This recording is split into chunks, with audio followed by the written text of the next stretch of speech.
Always wanted to be a very successful artist, and just wanted to paint. Ruby एक खुशदिल पंजाबी लड़की हैं और उन्हें बचपन से ही पेंटिंग बहुत पसंद थी।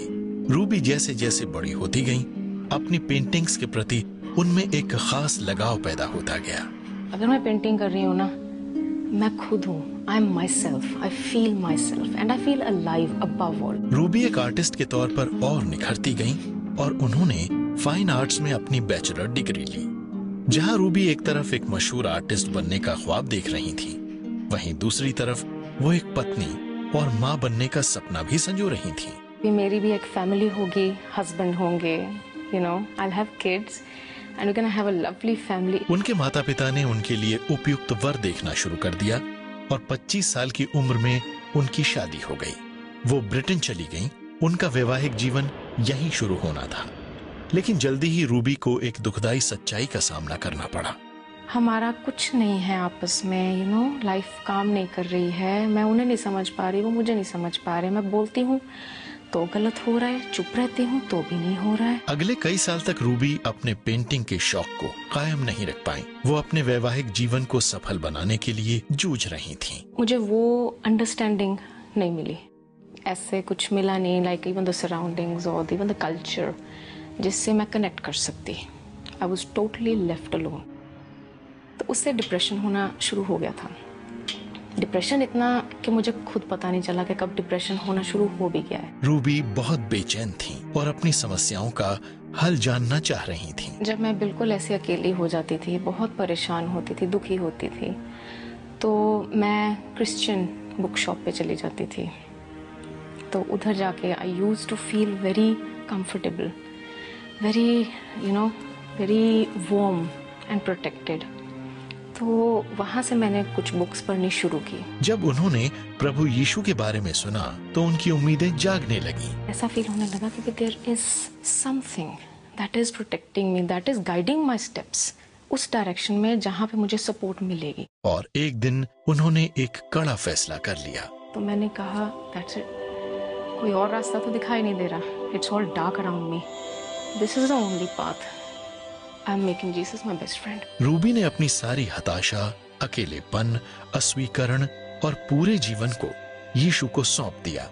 फिर उन्हें कई अप्रत्याशित रूपों में परमेश्वर के प्रेम का अनुभव होने लगा। तो जब भी मैं डिप्रेस्ड होती थी, काम पे या घर पे या टीवी ऐसे ऑन किया या रेडियो ऑन किया, कुछ ऐसे वर्ड्स ऑटोमेटिकली मेरे सामने आते थे। मुझे लगता था जीसस इज टॉकिंग, मुझसे बात कर रहे हैं वो। और जब भी ऐसा कोई मैसेज सुनती थी ना, तभी उसी टाइम मुझे लगता था कि भी नहीं, मैं अकेली नहीं हूँ, बल्कि मैं किसी के साथ बोल के मैं शायद इतना ना किसी को बता पाऊँ अपनी सिचुएशंस के बारे में जितना जीसस मुझे समझ रहे हैं। लुक, मैं थोड़ा सा उदास हुई एंड इसी टाइम ये कहाँ से आ गया रेडियो, तो ऐसे रेडियो या टेली पे ये कैसे, इन्होंने कैसे जान लिया कि मुझे यही सुनने की ज़रूरत थी। ऐसे हमारा bond of friendship, of love, मेरा और क्राइस्ट का और deeper and deeper and deeper होता गया। परमेश्वर रूबी के व्यक्तिगत जीवन में तो अपना कमाल दिखा रहे थे, लेकिन जब शादीशुदा जिंदगी में खटपट 6 साल तक चलती रही तो रूबी और उनके पति ने तलाक लेने का फैसला कर लिया। जीवन अब भी रूबी के लिए बहुत चुनौतीपूर्ण था। लाइफ एकदम ब्लैंक पेपर बन गई मेरे सामने एंड इंटरेस्ट हर तरह का खत्म हो गया। हर चीज में कोई चीज नहीं थी जिसमें मुझे इंटरेस्ट रह गया था। घर से बाहर जाने को मन नहीं करता था, ना कुछ खाने को, ना पीने को, ना पहनने को, ना सोने को।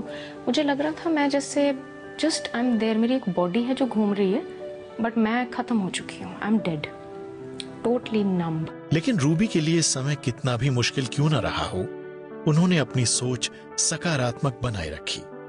साथ ही प्रभु यीशु में उनकी उम्मीद भी मजबूती से कायम रही। If I finish myself, if I finish my life, that would be a defeat. But वो मैं नहीं चाहती थी कभी भी।